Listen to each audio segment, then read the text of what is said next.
propias. A él no le correspondía ver qué hacía la señora Pamela Martínez, le hizo un encargo. Si alguien vulneró la confianza de la señora Pamela Martínez. Si el presidente Correa no se apartó de su rol, no se le puede imputar objetivamente un delito. No impedir un acontecimiento, dice la fuente de garante en el artículo 23, equivale a ocasionarlo, que antes estuvo en el artículo 12 del Código Penal. Es interesante, además, cuando haga el tribunal la adecuada valoración de la prueba practicada, va a apreciar que se citan como medios de prueba las declaraciones de Pamela Martínez y de la señora Laura Terán. Son coacusados. Yo en algún momento he hecho una referencia por escrito y en audiencia. Francisco Muñoz Conde tuvo la bondad de enviarme una edición de uno de sus libros, La búsqueda de la verdad en el proceso penal.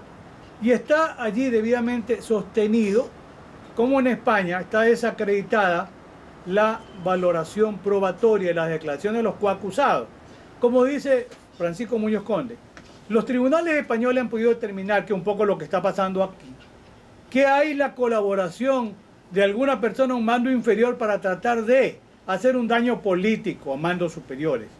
De manera que, y no solo, bueno, ahí está, claro, como es el artículo 28 que cuida los fundamentos del derecho a la doctrina de la jurisprudencia.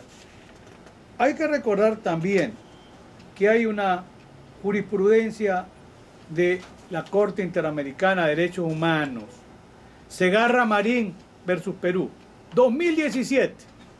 ¿Qué dijo la Corte Interamericana? Debe desestimarse el valor probatorio de las declaraciones porque no han sido corroboradas, no han sido contextualizadas. De suerte que carecen de valor probatorio per se las declaraciones de la señora Pamela Martínez y de la señora Laura Terán. Sin duda, si alguien se benefició porque abusó de la confianza fue la señora Martínez, lo ha dicho Concienciado Santos, no lo ha negado ella. Más de $400.000 le entregaron a Net Global. El esposo de ella recibió más de $1 millón por consultoría que no está aprobada. Eso aún no se investiga. De suerte que esas dos declaraciones carecen de valor probatorio alguno. Lo que se dice en el peritaje de los $6.000, sí, los recibió como préstamo y los devolvió. Y hasta se ha llegado a sostener que una prueba de cargo es la declaración del ciudadano Pedro Verduga. El ciudadano Pedro Verduga tiene, por favor, que leer la declaración para no descontextualizarla. Él dice que la señora Pamela Martínez le dijo que había el requerimiento de $1 millón y que la señora Pamela Martínez ahí hace mención a dos ministros que incluían al licenciado Walter Solís y a la arquitecta María de los Ángeles Duarte. Pero es lo que dice el señor Verduga que le dijo la señora Pamela Martínez, que además dice por último que él no tenía ese millón y que creo que dio $100.000. ¿Y qué tiene que ver esa declaración del ciudadano Pedro Verduga, que es un ciudadano de 85 años, con el presidente Correa? Pero por favor, lean ustedes la barbarie en cuanto a la fundamentación falsa en que incurre el Tribunal de Origen. No lo digo con ánimo de ofender. Lean. Dice que está aprobado que el presidente Correa se benefició porque así lo ha dicho el ciudadano Pedro Verduga. Miren, hay que hacer una valoración racional de la prueba y hay que hacer una valoración de la fundamentación que tiene o no la sentencia. El tiempo siempre es, y en una intervención como esta es maratónico, mire cómo se llega. Con respecto a la valoración racional de la prueba, hemos dado la explicación porque no hay pruebas. ¿De qué se trata? De que el hecho histórico que se afirma que es un delito deba ser probado en un proceso. Es lo que decía el profesor Zavala Querizo, al final nos dejó 11 tomos en su obra, Tratado de Derecho Procesal Penal. Hay que tratar de que la verdad histórica se convierta en verdad procesal. Y de este brevísimo análisis, porque el tiempo no da para más, debemos llegar al convencimiento que no hay pruebas que vinculen al presidente Correa con la comisión de un delito. Más allá de que el tribunal, ni siquiera de origen, no me refiero al tribunal de alzada, confunde autoría con instigación, le parece que es lo mismo. Hay una diferencia fundamental y terminan condenando al presidente Correa como instigador. ¿Cuál es la diferencia fundamental? Que el autor tiene el dominio del hecho y el instigador no lo tiene.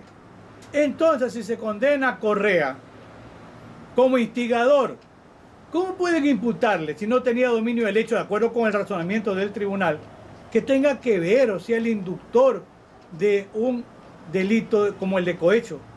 Y allí el tribunal, aparte de las ofensas a los abogados, que aquí ha sido de alguna manera repudiada, porque decir que no hubo el suficiente tecnicismo jurídico, si no somos brujos, no teníamos una bola, pues. Y el tribunal dice que el presidente Correa ejercía un influjo psíquico. O sea, no sé si ponía un turbante, cogía y hipnotizaba como Tony Camo a toda la administración pública. Eso dicen. Entonces, dicen además que tenía el carácter de ser un autócrata. ¿Eso es respetar a los sujetos procesales? No es respetar a los sujetos procesales. El doctor Zavala dice: interpretar un medio de prueba es descifrar el significado del mismo. El juez está obligado a hacer una interpretación del hecho a través del medio de prueba. Debe analizarlo con mucho cuidado a fin de darle la valoración correcta. La valoración que, de acuerdo a su criterio, su cultura jurídica, su experiencia, los dictados de la ley le corresponde. Jorge Zavala Vaquerizo, Tratado de Derecho Procesal Penal, tomo 9, como deben hacerse correctamente la cita, publicado por Edino Guayaquil 2007, páginas 115-116. Así deben hacerse correctamente las pruebas. Nosotros sostenemos que cuando el juez realiza la interpretación de los medios de prueba y los valoriza, se forma un juicio. ¿Para qué? Para llegar a una conclusión. Esta conclusión se encuentra comprendida en la sentencia y eso tiene que arribar el juez. Hay un notable procesalista, yo tengo muy buena amistad con Julio Mayer, como muchos saben, pero hay un notable procesalista, el profesor José Ignacio Caferata Nores, a quien voy a concluir citando en el tema de la motivación de la sentencia.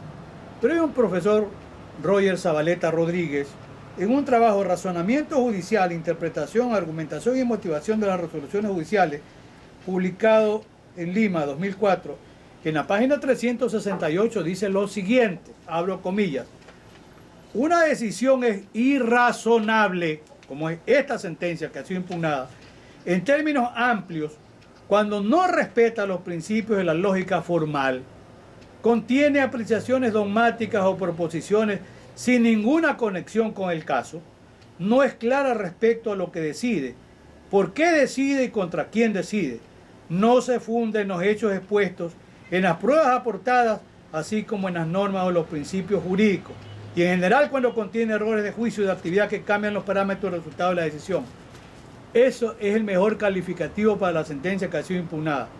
Y Caferata Nores, José Ignacio, como es el profesor de la Universidad de Córdoba, dice: la fundamentación de las resoluciones judiciales para ser tal requiere la concurrencia de dos condiciones. Por un lado, debe consignarse expresamente el material probatorio en el que se fundan las conclusiones a que se arriba, describiendo el contenido de cada elemento de prueba. Por otro, es preciso que estos sean merituados, es decir, valorados, tratando de demostrar su ligazón racional con las afirmaciones o negaciones que se emiten en el fallo. Ambos aspectos, dice el profesor Caferata Nores, deben concurrir simultáneamente para que pueda considerarse que la sentencia se encuentra motivada. Cualquiera de ellos que falte, tanto el descriptivo como el intelectivo, la privará de la debida fundamentación. Y dice algo que tiene que ver con el caso, con la falta de motivación de la sentencia. Esa farragosa cita de autores que descontextualizados, esa cita que no tiene referencia probatoria con lo que se resuelve, dice Caferata Nores: la mera enunciación o descripción de los mismos, y de los hechos supuestamente probados, no satisface este requisito porque no proporciona los elementos de juicio necesarios para verificar si el mecanismo de discernimiento utilizado por el juez para arribar a determinada conclusión ha sido cumplido con respecto por las reglas de la sana crítica racional. Eso con respecto a la motivación.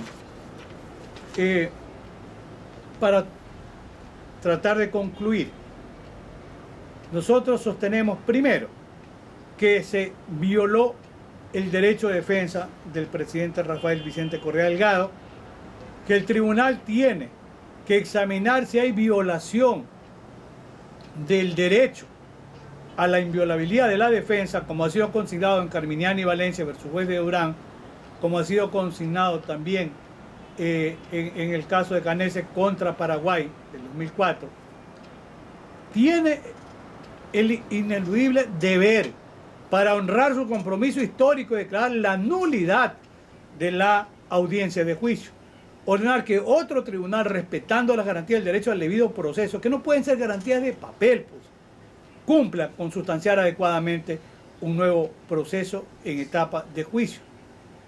Si esto no es admitido por el Tribunal de Alzada, con todo comedimiento solicito que haya un estudio exhaustivo, primero, del apartamiento que hace el Tribunal del Juicio cuando desestima la teoría del caso de la Fiscalía. Y sobre eso es interesante. La Fiscalía no apeló de la desestimación que hace la Sala. Quiere decir que a la Fiscalía le daba lo mismo si tomaban en cuenta su teoría del caso o sacaba bajo la manga el tribunal una supuesta instigación primero y una supuesta autoría en un delito de infracción de deberes, porque lo que importaba era llegar a una condena. La Fiscalía no apeló, podía hacerlo, pero por supuesto, pues, decir, señor, estoy en desacuerdo con la actitud que tiene el tribunal, yo mantengo mi teoría del caso vigente, y no lo hizo la Fiscalía. Tiene que analizar si esto no constituye violación del principio de congruencia. Claro que viola el principio de congruencia. ¿Cómo podíamos hacer una adecuada defensa si no conocíamos el objeto jurídico sobre el cual el tribunal iba a resolver? No fue materia de prueba, no fue materia de contradicción, no fue materia de discusión, una imputación por infracción de un delito o de un delito de deber, como dice Schunemann, que habla de delitos especiales de deber. No, si no se apartó de su rol, no hay infracción del deber, y eso tiene que quedar claro. De lo contrario, un presidente tendría que responder porque mañana un policía, gatillo fácil, le dispara a un ciudadano. Hay que enjuiciar al presidente. Mañana comete un peculado un funcionario, un ministro. Hay que enjuiciar al presidente. No, señores.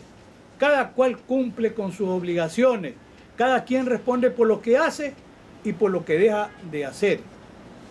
El análisis racional, crítico de la prueba debe llevarlo a usted al convencimiento de que no existen pruebas suficientes, indispensables, inequívocas que permitan llegar primero a la conclusión de un delito y, en segundo lugar, si hubiera delito, a enlazar o que haya un nexo causal entre la actuación del presidente Correa y un supuesto delito. Y además, tomen en consideración la falta de la debida fundamentación de la sentencia. De acuerdo con el artículo 76, numeral 7, la letra L es causa de nulidad la falta de la debida fundamentación de la sentencia. Yo quiero agradecerles muchísimo por el tiempo que han tenido ustedes para escucharme. En algún momento he leído que dijo la señora fiscal que la Fiscalía no actúa a base de tweets. Falso.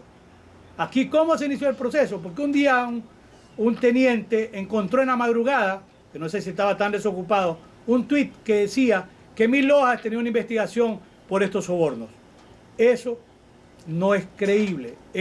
Consolida lo que el profesor Raúl Zaffaroni llama un ejercicio punitivo, del poder punitivo en manos de la Fiscalía. Señores, reitero el compromiso histórico que tiene este tribunal. Podemos pasar la audiencia de hoy, pero esta sentencia es un hito histórico que tendrá que ser oportunamente valorada. Reitero, el presidente Correa tiene que serle ratificado su estado de inocencia. Aquí no hay delito, y si hubieran, menos a él se lo puede vincular. No hay un nexo causal entre su conducta y un eventual delito. Muchísimas gracias por su tiempo y por la bondad que han tenido para escucharme. Se le ha escuchado, señor doctor. Continuando con la audiencia, se concede la defensa del procesado Du Yuen Choi. ¿Quién es? Mientras comparece...